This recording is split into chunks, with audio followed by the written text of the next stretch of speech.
Les fonctions de base de données présentes dans Google Sheets vont vous permettre, comme la fonction sous-totale, d'effectuer des opérations statistiques sur les données de votre liste. Sauf que les fonctions de base de données vont aller bien plus loin que la fonction sous-totale. Vous allez pouvoir appliquer des critères mélangeant du et, du ou.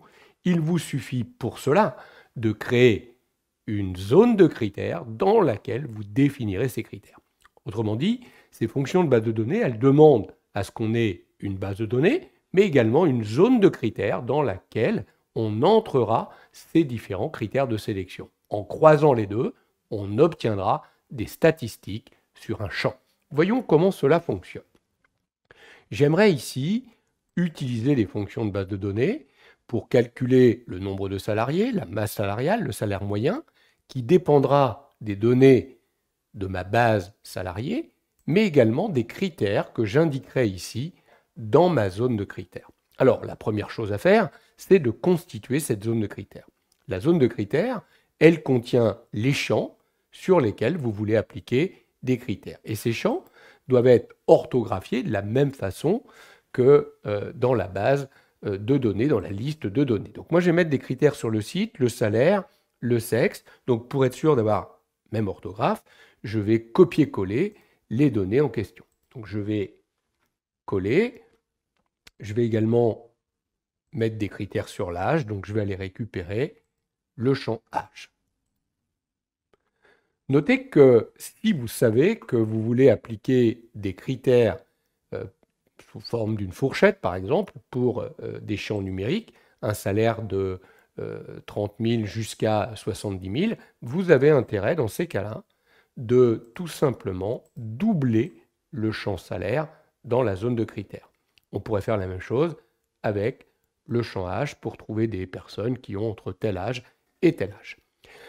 Comment ça fonctionne, cette zone de critères? Si je dis, par exemple, je veux les femmes de Toulouse, ben je vais taper Toulouse sous site, je vais taper femmes sous sexe, qui ont un salaire compris, donc je vais mettre supérieur ou égal ici, par exemple à 25 000, et inférieur ou égal à 50 000, et je veux des personnes qui ont plus de 30 ans, supérieur ou égal à 30, c'est pareil, j'aurais pu ici utiliser un inférieur si je le voulais. Je ne vais pas utiliser le deuxième critère d'âge.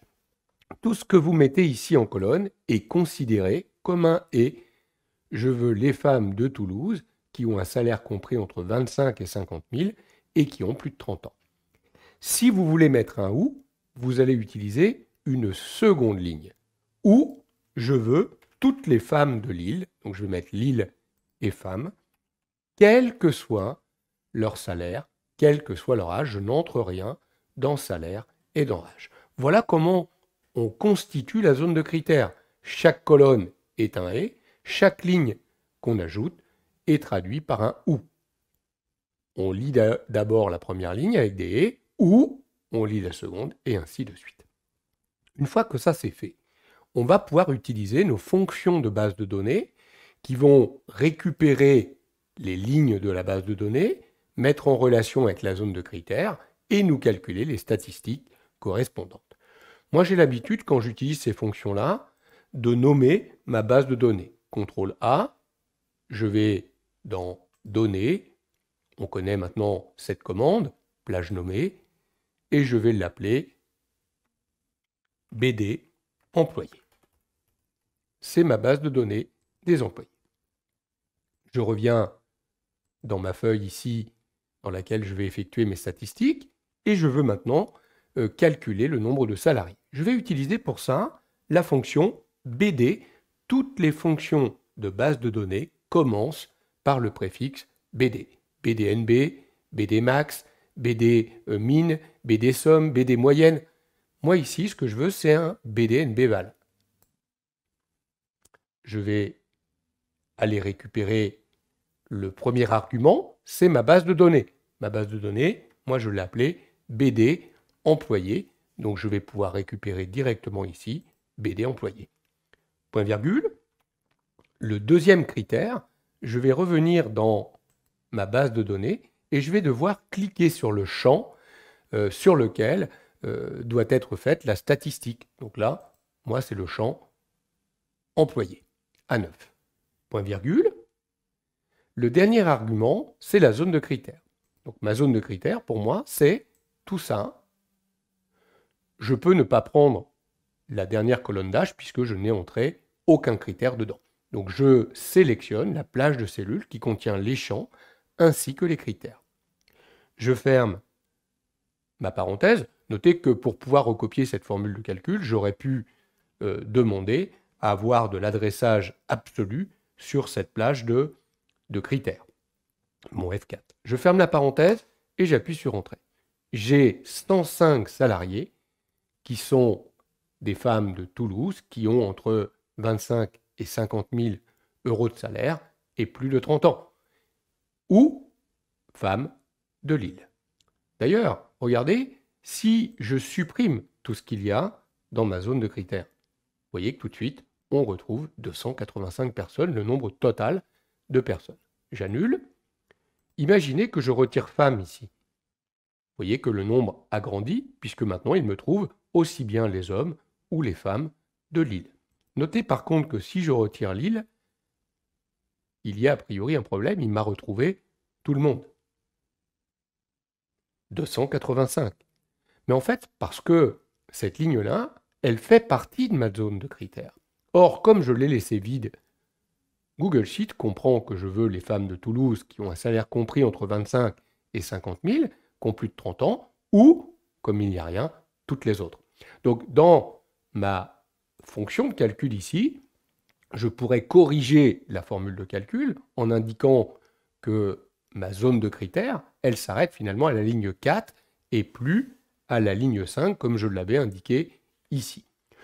Mais si je veux pouvoir faire évoluer ma zone de critères et remettre un critère avec du ou, ce que je peux faire ici, c'est simplement mettre un bidule, un truc, un rien, quelque chose dont je suis sûr qu'il n'y a pas de site bidule. Donc du coup, il va me trouver les femmes de Toulouse qui ont un salaire compris entre 25 et 50 000, qui ont plus de 30 ans, ou un site bidule. Il n'y en a pas, donc il m'a trouvé que les 43 femmes de Toulouse qui ont un salaire compris entre 25 et 50 000 euros et qui ont plus de 30 ans.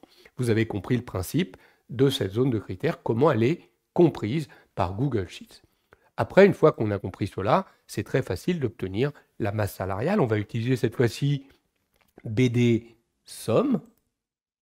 On va toujours faire référence à notre liste de données qu'on avait appelée BD employé, point virgule. La seule différence cette fois-ci, c'est que je fais ma statistique sur le champ salaire. Donc je vais cliquer dans ma feuille de calcul salarié, la cellule E9 qui correspond au champ salaire, point virgule. Je vais récupérer ma zone de critères qui est toujours cette plage de cellules. Je vais faire mon petit F4. Notez que j'aurais pu nommer également ma zone de critères, comme j'ai nommé ma base de données pour éviter à chaque fois de redéfinir la plage de cellules. J'appuie sur Entrée. Voilà la masse salariale qui correspond aux critères qui se trouvent dans ma zone de critères. Pour le salaire moyen, on pourrait faire un simple copier-coller de la fonction de calcul. Qu'est-ce qu'on va corriger dedans? Uniquement le nom de la fonction. Au lieu de faire un BD somme, on va faire un BD moyenne. Alors, j'ai une erreur ici avec ma copie parce que quand j'ai été chercher le champ de salaire, j'avais utilisé là aussi un adressage relatif. Donc, il était en E9. Donc, comme j'ai recopié, il a mis E10. Bien évidemment, le champ salarié est bien en E9. Normalement, c'est vrai qu'avec la fonction, les fonctions de base de données, on devrait toujours utiliser un adressage absolu sur le nom de la base de données, sur le champ et sur la plage de critères. Je vais valider ma fonction de calcul. Voilà le salaire moyen qui correspond à cette zone de critères. Si je ne remplis pas la zone de critères, je l'ai pour la totalité de mes enregistrements. Autrement dit, 285 personnes, je retrouve la masse salariale totale et le salaire moyen total. Et dès que je vais remplir ma zone de critères, les fonctions vont m'afficher les calculs statistiques correspondant aux données de cette zone de critères. Voilà comment fonctionnent ces fonctions de bases de données qui commencent toutes par BD quelque chose.